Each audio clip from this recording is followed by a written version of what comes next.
The fluorescent lights hummed overhead, casting harsh shadows across the sterile corridor of Detention Block 7. Jace Merrick's boots echoed against the metal grating as he made his rounds, checking each cell with the mechanical efficiency that came from 3 years of this soul-crushing work. The orbital facility hung in space above the colony world of the Sara Prime, housing prisoners from both sides of a war that seemed to have no end. He paused at cell 43, his hand hovering over the access panel. According to the schedule, this prisoner was set for termination in 6 hours. No trial, no appeal, just a quiet disposal that would be logged as a casualty of war. Something about that didn't sit right with him. Hadn't sat right since he'd seen the execution order come through yesterday afternoon. The door slid open with a pneumatic hiss. Inside, curled against the far wall, was the most striking being Jace had ever seen. Her skin shimmered like polished jade in the dim light, smooth and luminescent. Silver hair cascaded down her back in waves, almost seeming to move with its own ethereal breeze. But it was her eyes that caught him, large and expressive, the color of molten mercury, with flecks of violet scattered throughout like distant stars. She looked up at him, those extraordinary eyes widening with fear. Her body tensed, pressing harder against the wall as if she could somehow phase through it to escape. The thin fabric of her detention uniform did little to hide the elegant curves of her form, so similar to human proportions, yet indefinably different in ways that made his heart race. "Please," she whispered, her voice carrying a melodic quality despite the terror threading through it. "Show mercy, human. I beg you." Her hands trembled as she raised them in a gesture of supplication. "My body, it can give you strong offspring, powerful children. This is not empty promise. Our species are compatible. I will submit to anything if you spare my life." Jace felt his stomach turn, not at her offer, but at the desperation that drove her to make it. He stepped into the cell, letting the door close behind him. The woman flinched, squeezing her eyes shut as tears began to stream down her cheeks. "Hey," he said softly, raising his empty hands. "I'm not here to hurt you." Her eyes opened slowly, confusion replacing some of the fear. You are not?" "No." Jace moved carefully to the small bench and sat down, making sure to keep distance between them. "I wanted to talk to you before ... He couldn't finish the sentence. "Before you execute me," she completed, her voice hollow. "I understand. You wish to know information first. Intelligence about my people's forces, perhaps. That's not why I'm here either." Jace ran a hand through his dark hair, frustration bleeding into his tone. "Your file says you're scheduled for termination at 0600. But there's no trial record, no evidence of war crimes, nothing that justifies this." The Valoran woman stared at him as if he'd spoken in an alien tongue. You question this order?" "Damn right I do." Jace leaned forward, elbows on his knees. "What's your name?" "Your real name, not your prisoner number." She hesitated, as if the question itself might be a trap. Finally, she whispered, "Seraphine." "My name is Seraphine. I'm Jace." He met her silver eyes directly. "Tell me what happened, Seraphine. How did you end up here?" Her shoulders sagged, exhaustion replacing the rigid fear. "My transport was destroyed during an engagement near the Thesara asteroid belt. I was a civilian passenger, traveling to rejoin my family on the outer colonies. When your forces boarded the wreckage, they found me alive in an escape pod." She looked down at her hands. "I have been here for 23 of your days. No one has questioned me. No one has asked anything until now." Rage, hot and sudden, flared in Jace's chest. He'd seen enough questionable orders in this war, enough senseless brutality from both sides, but this was different. This was murder dressed up in military paperwork. "You're not supposed to be here," he said quietly. "You're not a soldier. Does it matter? Seraphine's laugh was bitter. Your people see all Valorans as the enemy, just as my people see all humans as invaders. The truth drowns beneath the propaganda. Jace stood up abruptly, his mind racing. What if I could get you out of here? Seraphine's head snapped up, hope and disbelief warring across her delicate features. That is impossible. You would be executed yourself for such betrayal. Maybe. He began pacing the small cell, working through the logistics. But I didn't sign up to be part of a murder machine. The supply shuttle makes a run to the surface at 0400. If I could get you to the cargo bay, ... Why would you do this? Seraphine rose to her feet, graceful despite the restraints on her ankles. You do not know me. I could be dangerous to your people. Jace stopped pacing and looked at her, really looked at her. Beyond the alien features, he saw the same fear, the same desperate will to live that he'd see in any human-facing execution. Because it's the right thing to do. Because somewhere along the way, we forgot that the people we're fighting are actually people. Seraphine crossed the distance between them in 3 quick strides. Before Jace could react, she reached up and placed her hand against his chest, right over his heart.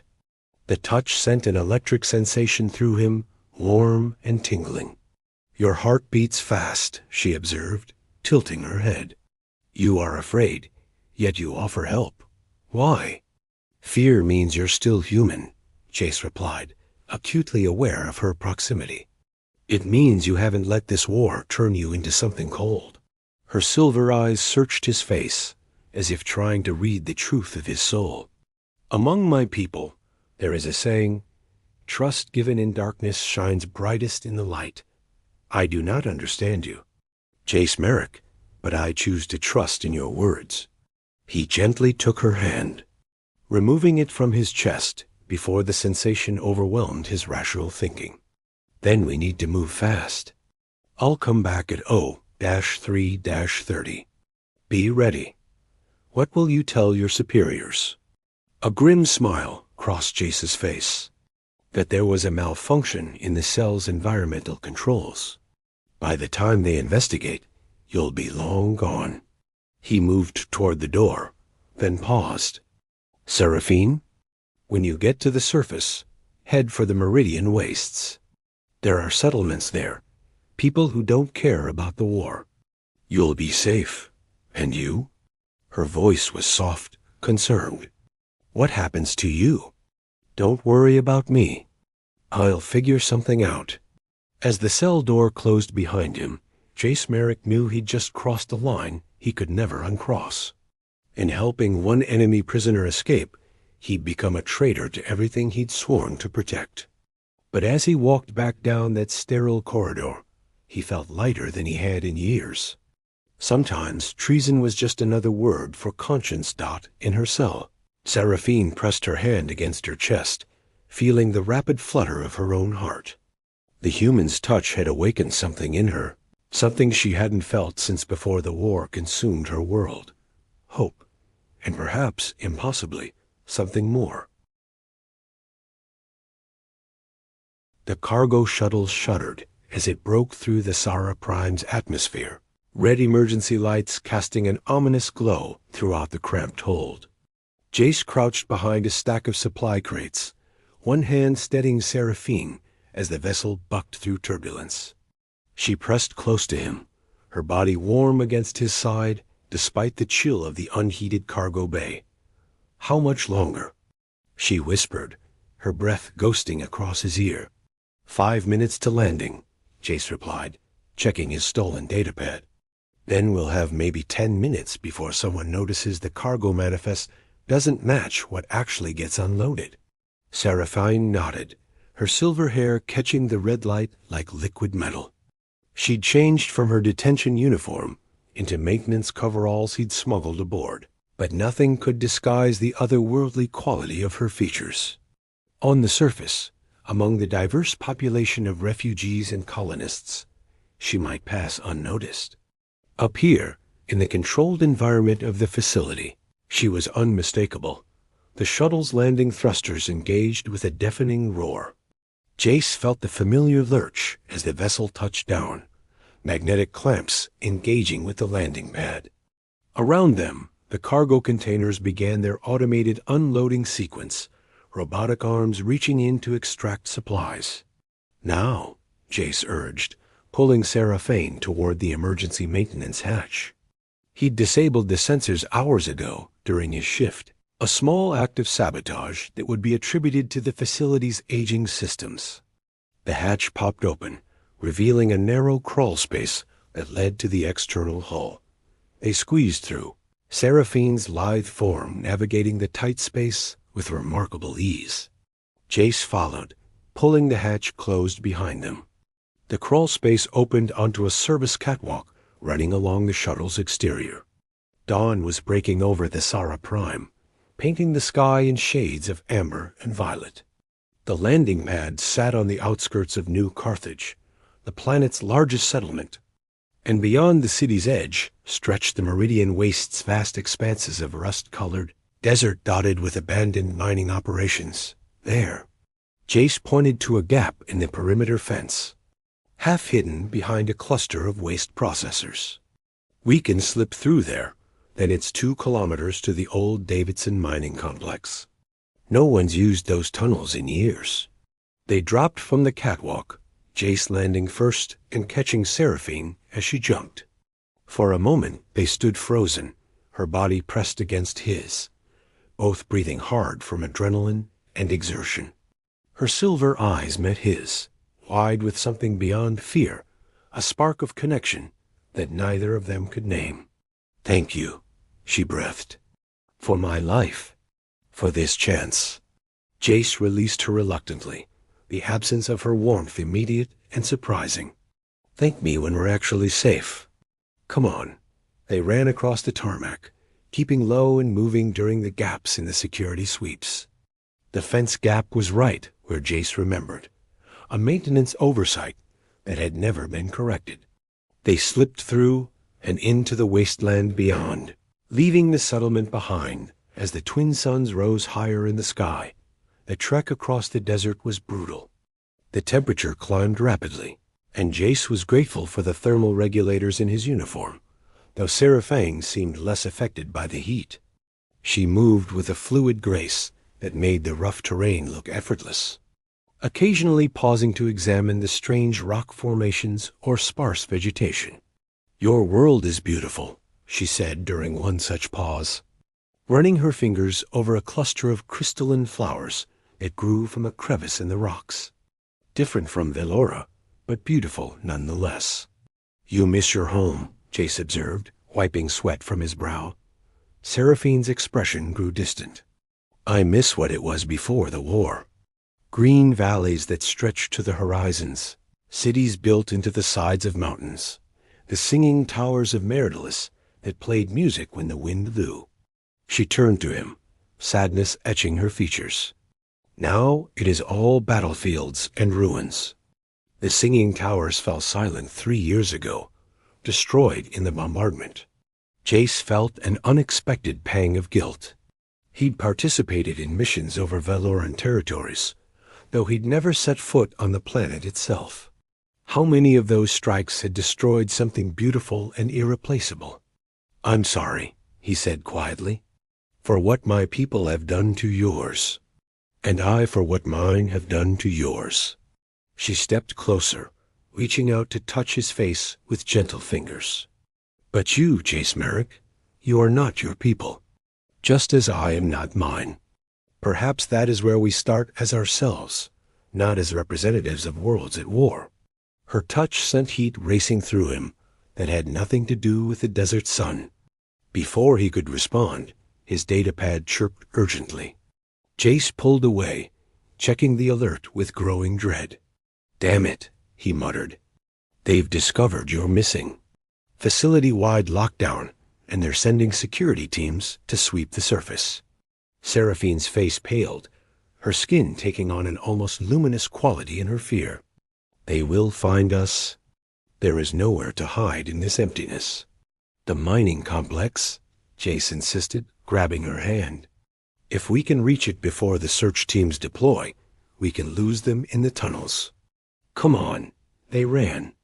The Davidson complex materialized through the heat haze like a mirage massive, industrial structures half buried in drifting sand, skeletal remains of excavation equipment rusting in the sun, and the dark mouths of mine shafts descending into the planet's crust. They reached the main entrance as the distant whine of searchcraft engines became audible.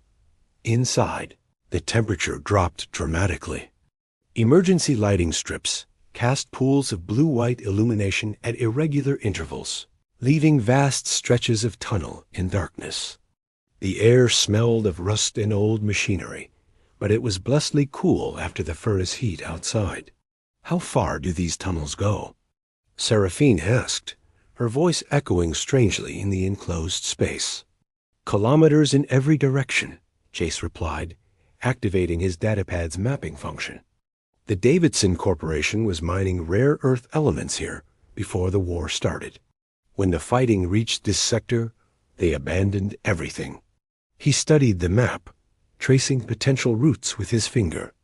"There's an emergency shelter about half a kilometer down the main shaft. It should have basic supplies, water, rations, maybe even working environmental systems." They descended deeper, the sounds of the searchcraft fading to nothing. The tunnel walls showed signs of the mining operation drill marks, support beams, discarded equipment covered in years of dust. Occasionally, they passed side tunnels that branched off into darkness, like the veins of some massive stone beast. The shelter was exactly where the map indicated, sealed behind a heavy blast door. Jace worked the manual override, muscles straining as he cranked the release wheel.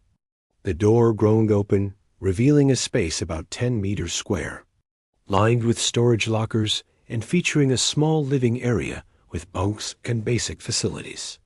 "Emergency power still active," Jace noted with relief as lights flickered on overhead.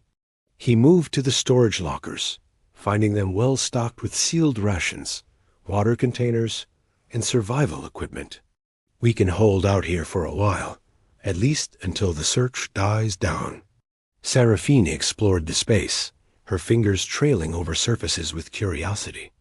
She paused at a window that looked out over one of the lower mining galleries, a vast cavern filled with silent machinery. "How long were you planning to hide here with me?" she asked without turning around. Jace set down the supplies he'd been inventorying. "I hadn't really thought that far ahead. I just knew I couldn't let them kill you." She turned to face him, and the intensity in her silver eyes made his breath catch. "You have sacrificed everything. Your position, your safety, perhaps your life. For a stranger. For an enemy." She crossed the distance between them in slow, deliberate steps. "Why, Jace? Tell me the truth." He wanted to give her some noble answer about duty or conscience, but standing here in this abandoned shelter with her looking at him like that, the truth came tumbling out instead.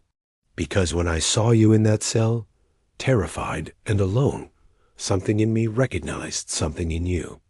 I don't know how to explain it. It was like finding a missing piece I didn't know I'd lost." Seraphine's hand rose to his chest again, resting over his heart as she'd done in the cell. "Among my people, we believe in correctional the bond between souls. It is said that sometimes, rarely, two beings will recognize each other across any distance, any difference. The beating of your heart calls to mine, Jace Merrick. Do you feel it?" He did. God's help him, he did. The sensation of her touch was intoxicating, sending waves of warmth through his entire body. "I feel it," he admitted, his voice rough. "But Seraphine, I don't know what this is. I don't know if it's real or just adrenaline and circumstance." "Then let us discover the truth together." She rose on her toes, bringing her face close to his. "In Valoran culture, we do not shy from what the heart knows to be true. Life is too short, too fragile, especially now during war. If there is connection between us, should we not honor it? Jace's hands found her waist as if drawn by gravity. Your offer in the cell, about offspring, was that true? Are our species really compatible? A flush of deeper green spread across her cheeks. Yes, it is one of the great secrets our governments hide from both our peoples. Human and Valoran genetics are remarkably similar. Children born of such unions inherit strengths from both lineages, your resilience and adaptability, our longevity and regenerative abilities. Her eyes searched his. Does this frighten you? No, he answered honestly. It makes me wonder what else they've been lying to us about. If we can create life together, what justification is there for this war?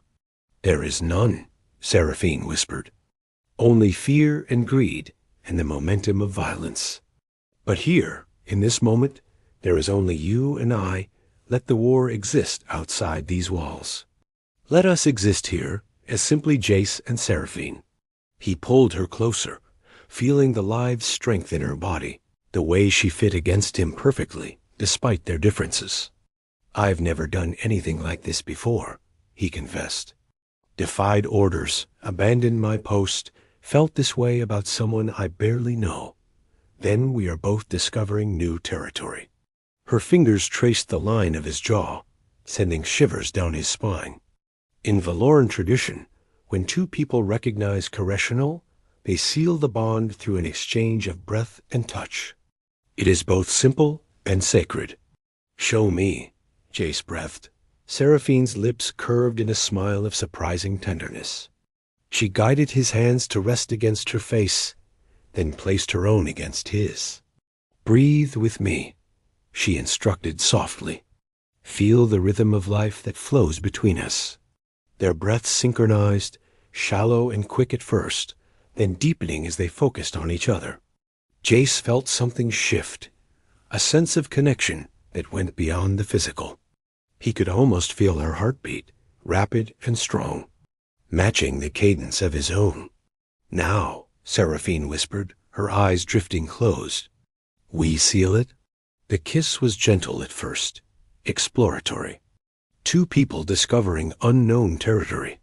But it deepened quickly, passion rising like a tide. Her lips were softer than he'd imagined. Her taste like nothing he'd ever experienced, sweet, with an undertone of something exotic and intoxicating. His hands slid into her silver hair, and she made a soft sound of pleasure that sent heat coursing through his veins. When they finally broke apart, both were breathing hard. Seraphine's eyes had darkened to a deep pewter, and her skin seemed to glow with its own inner light. The bond is acknowledged, she said formally, though her voice shook slightly. What grows between us is real, Jace, as real as stone and sky. Jace rested his forehead against hers, still holding her close. I don't know what happens next. We're fugitives now, hunted by both our peoples. There's no going back to our old lives. Then we build a new life, Seraphine replied with quiet determination. Together. Is that not the meaning of any bond? To face the unknown with another soul beside you? Outside, the search continued. Security teams scoured the wasteland. Aircraft crisscrossed the sky, and both human and Valoran forces sought the fugitives who had dared to cross the lines drawn by war. But here, in the shelter, deep beneath the desert, two souls found refuge in each other. Whatever came next, whatever trials awaited them, they would face it together. Jace pulled a ration pack from the storage locker, breaking it open to share with Seraphine. As they sat together on one of the bunks, shoulders touching, eating in comfortable silence, he realized that for the first time since the war began, he felt hope. Not hope for victory or peace between their peoples, but something smaller and infinitely more precious hope that love could survive even in the darkest of times. Rest, he told Seraphine, noting the exhaustion in her features. I'll take first watch. If anyone comes near, the proximity sensors will alert us. She curled onto the bunk, her hand reaching out to maintain contact with his leg. Do not let me sleep too long. You need rest as well. Within minutes, her breathing had deepened into sleep. Jace sat watching over her, this extraordinary being who had somehow become the center of his universe in less than a day.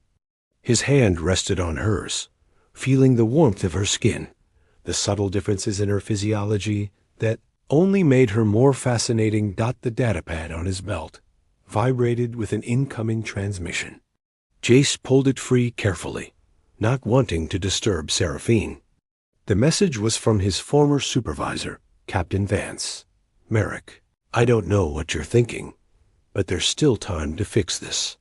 Bring the prisoner back. We can claim she coerced you somehow, but if you continue down this path, you're finished. Both of you. Think about your future. Jace looked at Seraphine, peaceful in sleep, and then back at the message. His future was right here, curled on this bunk, trusting him with her life and perhaps her heart. He deleted the transmission without responding. Some choices once made became part of who you were. And Jace Merrick had made his choice the moment he'd opened that cell door.